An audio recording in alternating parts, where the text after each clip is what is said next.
દીવમાં ખારવા સમાજનું ગૌરવ. ઘોઘલા ખારવા સમાજના નિવૃત્ત બેંક કર્મચારી શ્રી શશિકાંતભાઈ પરબત સોલંકી તથા વંદનાબેન સોલંકીની સુપુત્રી મયુરી શશિકાંત સોલંકીએ સૌરાષ્ટ્ર યુનિવર્સિટીના પૂર્વ અધ્યક્ષ M.K. મોલિયા સાહેબના માર્ગદર્શનમાં શ્રી ભાગવત પુરાણ में दिव्य जातियों का सामाजिक અને સાંસ્કૃતિક અધ્યયન શોધ નિબંધ રજૂ કરી PhD ની પદવી પ્રાપ્ત કરી અને સમસ્ત ખારવા સમાજનું નામ રોશન કર્યું. નમસ્કાર, મારું નામ સોલંકી મયુરી શશિકાંતભાઈ છે.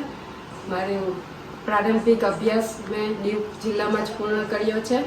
ત્યારબાદ મારું સ્નાતક અહીંયા દીવ કોલેજ અંતર્ગત પૂર્ણ કર્યું છે. ત્યારબાદ B.Edની ડિગ્રી મેં સ્વામિનારાયણ ગુરુકુળ ઉના ખાતે પૂર્ણ કર્યું છે.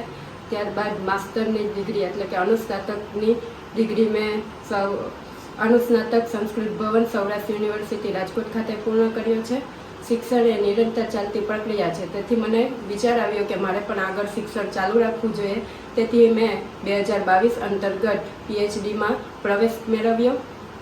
ત્યારબાદ 3.5 વર્ષ એટલે કે 2022થી લઈને 2025 સુધી મેં મારું PhDનું કાર્ય પૂર્ણ કર્યું છે. આ અંતર્ગત મેં નેટ GSET વગેરે પ્રોફેશનલ લેવલની પરીક્ષા પણ પાસ કરી છે. તમારી જે આ સફળતા છે એનું શ્રેય તમે કોને આપવા માંગો છો? મારી સફળતાનું શ્રેય પહેલાં તો હું ઈશ્વરને આપવા માંગુ છું, ત્યારબાદ મારા માતા પિતાને આપવા માંગુ છું અને મારા સમસ્ત ગુરુવર્ય ગુરુજનોને પણ આપવા માંગુ છું. તમે અત્યારે ક્યાંય જોબ કરો છો? હા, હું શ્રી અભિનવ વિદ્યા મંદિર ગીર ગઢડા ખાતે ઉચ્ચતર માધ્યમિકમાં શિક્ષક તરીકે ફરજ બજાવું છું.